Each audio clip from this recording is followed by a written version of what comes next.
Hello and welcome to Indiana Arts Desk. I'm Marcus Jackman. Coming up on this week's show, Kevin Head has the fantastic story of a show at the Pulse Opera House, a fundraiser for the Middletown Arts Project, and the Arts Calendar. But first, over the past 37 years, the Penrod Society of Indianapolis has donated over $3 million to local arts organizations.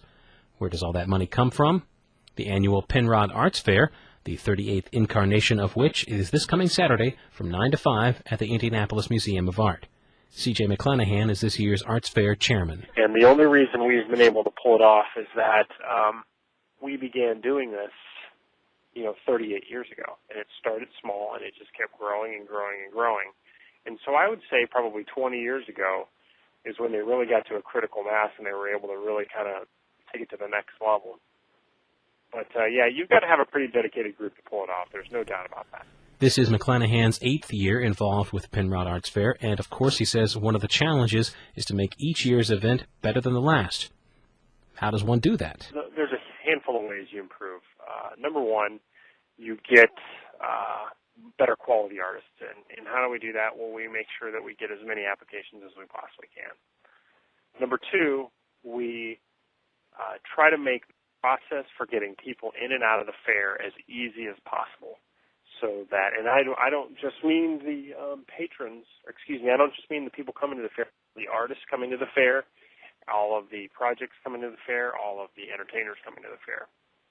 And number three, we try to raise more money. There will be a record 319 artists displaying their work at this year's fair, along with 6 stages of musical acts, everything from popular band Dog Talk to Ballet International, the Carmel Symphony Orchestra, the Indianapolis Men's and Women's Choruses, to something called Melchior, Marionettes, and Sensible Shoes, a children's act of some sort.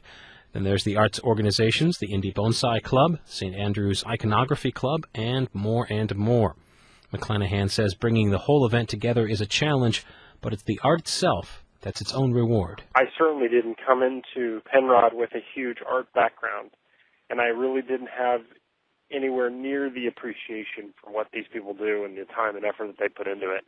And I'm simply amazed at everything that they do. But it is, you're right, it's 300 artists who make a living selling art, and all very unique and all very passionate and all real excited about it. And I would say, I hear a lot of people say that this is definitely their best fair.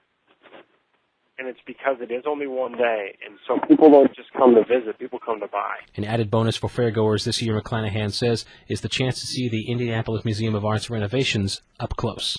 They're going to be one of the largest museums in the United States once this renovation is done.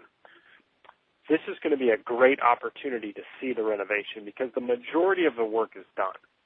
And it's all viewable. There's not going to be gates or stuff up that where you can't see it, but everyone's going to be able to really see the IMA and see what they're doing, and it's really magnificent what they've got coming. Everything, including the weather forecast at this point, looks like it's falling into place for a great arts fair, says McClanahan, although the job of a fair chairman involves dispatching problems as soon as they germinate, like this year's crisis averted. Parking and traffic. There was a time when we thought they were going to shut down 38th Street. And getting patrons and artists and everyone in and out of the fair without 38th Street would have been literally impossible. For more information on the 38th Annual Penrod Arts Fair at the Indianapolis Museum of Art this weekend, visit penrod.org. Tickets are available at Marsh Supermarkets.